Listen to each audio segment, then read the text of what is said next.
Hola, mi nombre es Susana Quesada, tengo 40 años y soy madre de 3 niños, Martina de 9 años, Mario de 7 que está diagnosticado de autismo y la pequeña Adriana que tiene apenas 7 meses.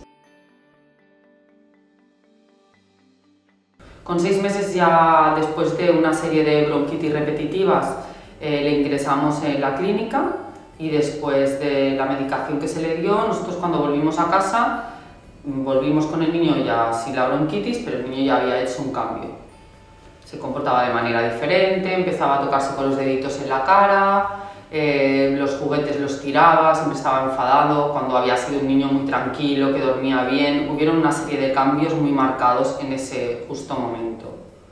Ya en la guardería nos dijeron que el niño una vez entró no se empezaba a relacionar, no formaba parte de las actividades, una serie de cosas que, bueno, unas señales de alarma que empezamos a ver que cada vez la cosa iba más. Mario fue diagnosticado con 3 años. Desde los 6 meses vimos que su evolución no había sido la adecuada. La pediatra estaba preocupada. También nos avisaban desde la guardería que el niño no se relacionaba y había una serie de características que no eran lo adecuado. Entonces, finalmente nos derivaron a San Juan de Dios. Nosotros habíamos acudido a psicólogos, habíamos acudido incluso a una escuela especializada en el trastorno del espectro autista. Allí le vieron sus terapeutas y nos indicaron que Mario sí que cumplía características típicas del espectro autista, pero finalmente cuando ya nos llamaron de San Juan de Dios y le hicieron el diagnóstico, nos confirmaron que el diagnóstico era de autismo. Mario era un niño que con 3 años no había iniciado el lenguaje, era un niño que se autolesionaba de una forma bastante brutal. Durante todo el día se golpeaba con el puño la cabeza, también se golpeaba la cabeza contra paredes y suelo. Era un niño que no dormía por las noches, pasaba las noches sentado en la cama, rascándose los brazos y también autolesionándose. Era un niño que no tenía intención comunicativa, por eso en la guardería nos avisaban que el niño no se relacionaba con los demás, que no formaba parte de las actividades que se hacían. Era un niño que solo jugaba a alinear y a apilar cosas, no le interesaba para qué servían esas cosas, esos juguetes. Daba vueltas sobre sí mismo, saltaba, se balanceaba, pasaba las manos por delante de su cara durante todo el tiempo y vimos que todo esto no era lo normal.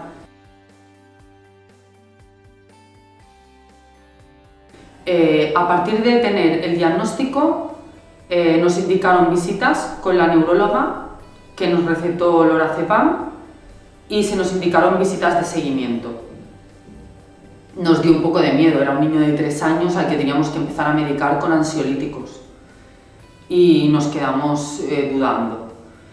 En esta encrucijada de no saber muy bien qué hacer, yo por motivos laborales trabajaba con el doctor Javier de Benito y compartíamos instalaciones con Genomic Genetics, pues pude conocer al doctor José Ignacio Lau y decidimos consultarle al doctor y él nos comentó que lo más adecuado era realizar el estudio genético, ver qué vulnerabilidades genéticas tenía Mario y a partir de aquí decidir si teníamos que seguir con medicación o cuáles eran las vías más adecuadas.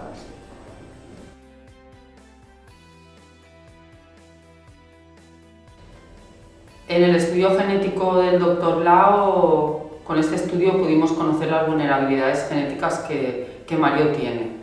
Nos olvidamos un poco del diagnóstico, que al fin y al cabo no nos había aportado tanto y pensamos que era mejor ceñirse a los resultados y empezar a trabajar en función de esas vulnerabilidades que habían salido. Entonces el doctor Lau nos explicó que Mario tenía problemas del sistema inmunológico, con lo cual había que trabajarlo y había que subirlo. Nos explicó que tenía un gen nulo por el que no podía detoxificar correctamente, con lo cual Mario estaba acumulando tóxicos, era mejor hacerle una dieta específica. También tiene predisposición inflamatoria, había inflamación tanto de intestino como de cerebro y había que tratarlo. Se estudió en el estudio también la farmacogenética, para saber en el caso de que se le tuviese que medicar qué vías eran menos dañinas para él, y la metilación para saber qué suplementación era más adecuada en su caso.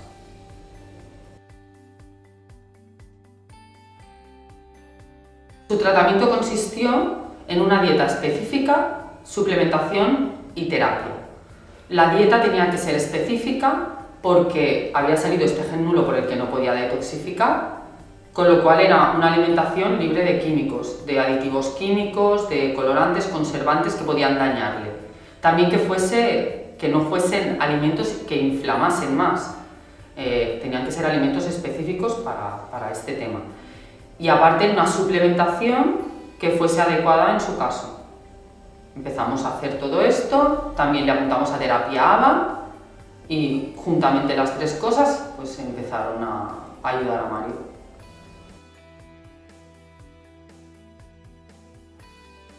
A día de hoy estamos muy contentos de haber seguido el protocolo del Dr. Lao porque Mario es un niño que no se autolesiona, que ha iniciado el lenguaje, que juega con sus hermanas, que juega con sus compañeros en el colegio, que hace juego imaginativo.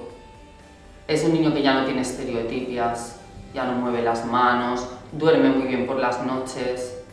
Es un niño que poco a poco va siendo uno más. Por supuesto, lleva el retraso de esos 4 años que Mario estuvo totalmente apartado y es inteligente, va avanzando, va aprendiendo, no hay ningún tipo de retraso mental y poco a poco esperamos que vaya cogiendo a sus compañeros, que es de lo que se trata. Él está cursando segundo, que es el curso que él tiene ahora mismo que hacer, lleva un plan individualizado aparte de sus compañeros, pero por este retraso de estos 4 años que él no ha podido absorber la misma información que sus compañeros, que cuando son pequeñitos son como esponjas y es cuando más están aprendiendo. Pero Mario ahora está aprendiendo a sumar, está leyendo, está haciendo muchas cosas que jamás pensábamos que haría.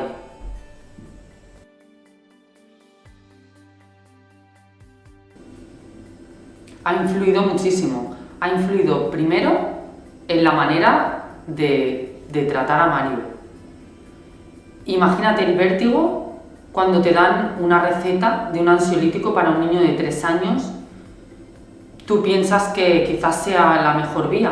Por suerte no fue la que seguimos. Por suerte tenemos ahora el conocimiento de que Mario no se puede medicar o se debe medicar con mucho control. No se puede vacunar o se debe vacunar también con mucho control para no dañarle, para evitarle ese daño. Entonces, todo ese conocimiento ya es un cambio muy grande.